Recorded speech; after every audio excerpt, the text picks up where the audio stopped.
welcome to this vlog. So back in August, September, I travelled to South Korea, and in classic Millie fashion, I didn't do an introduction or speak to the camera at all. So here I am. So I travelled to South Korea, and the main reason was that my friend was over there living for the past year, and she'd been teaching English to Korean students, and her year was coming to an end. And I told her that I was going to visit her when she was over there, and it was getting pretty close to the end and I still hadn't. So I decided to visit her, and she had like a few weeks left on her visa. So I went over to Seoul, where she was living, and we decided to travel around South Korea and see a few places. We went to Seoul, Busan and Jeju. This vlog is going to be my time in Seoul with her. Once again, it's just pretty things that I saw and the really cool things that I thought was worth filming, and it was very much just for me so I can look back on my travels. But yeah, so the first day that I was there, it was pissing it down. Like, it was torrential rain, and I was worried it was going to be like that for the rest of the trip, but it was only bad weather for the first like few days, and then after that it was so sunny that I got a tan. Anyway, but yeah, so I'm going to be popping in every now and then just to explain what happened, and yeah, so enjoy the vlog and I'll be back.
We went to like a street food market, and the food, honestly, amazing. It's the main reason why I went to South Korea.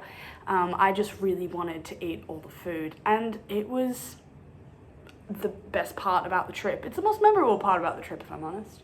But yeah, so the street food was amazing, and then also we went to a PC cafe, which they just have PCs and you play games and stuff, and you can order food. I'm not really a gamer, so as you can see, I played Pop Tropica, which was the last game that I remember playing on the computer when I was like 10, and it was a bloody blast. It was so fun. I really liked the PC cafes. They were really fun. But yeah, I just wanted to pop in and say that. I just thought it was really funny, and the food was really good that it needed noting.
say that the next part, me and my friend decided that we wanted to go to the DMZ, which is the demilitarized zone, which is the closest you can get to South Korea.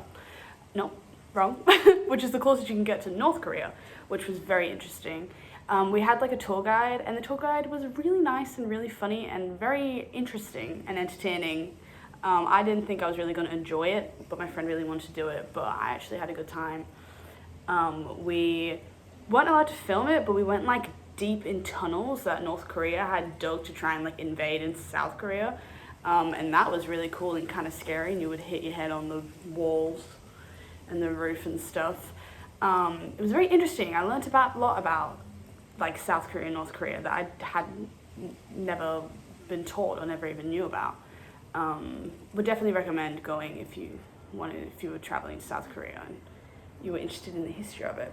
But yeah, so went to the DMZ, and we got to look into North Korea through the binoculars, and like we saw like people riding by and stuff, which was very cool. But yeah.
I just wanted to pop in and say that on this next day, my friend and I decided that we were going to visit the palace that was nearby, and my friend told me that people like to hire out hanboks and wear them to the palace and just like go around and take photos and stuff, and I thought that sounded really fun, so we decided to do that. And the gardens were so pretty, the palace was very beautiful, and the dresses were stunning, so I'm very glad that we did it. And then later on we just went to a park nearby and we just kind of like sat and ate mochi fruit and stuff, and it was really sweet. I have noticed that in South Korea, we don't have it in Australia where they just like hang out after hours and like after work and stuff. Like we as a society just decide that everything should shut at 5 o'clock, and we don't really do anything past that, and like 9 o'clock is the latest time that something will be open until, but things will literally be open until 12 on a weekday, and I loved it. And then people would be out at parks and stuff, and they would just hang out and have little picnics, and like dating culture, like just going on dates and stuff is next level over there. But yeah, so I just like that, like there was people out and about at like 10 o'clock and you could just hang out with your friends and stuff, and I just really loved that aspect of it, whereas we don't have that here, not really. On a Friday night, it's not that busy. But yeah, so that's what happens in the next part. Yeah.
Alright, so I'm back for a final time, and I'm just here to say that that's the end of this Seoul vlog. I will be doing a separate vlog for when we went to Busan and when we went to Jeju. But as of the moment, that's pretty much it. I would have to say that Seoul was my favorite place that we went. I really loved it, and I don't know, I just like the atmosphere, and I like the place really, and the people, I guess. I'm not too sure. But yeah, so Seoul was my favorite place that I went, and just throughout the whole thing, the food and stuff was amazing, and all of it was amazing, but I just liked Seoul the best, I think, and I would definitely go back. But yeah, so that is it for this vlog. Thank you so much for watching. Hope you enjoyed it, and hope to see you next one.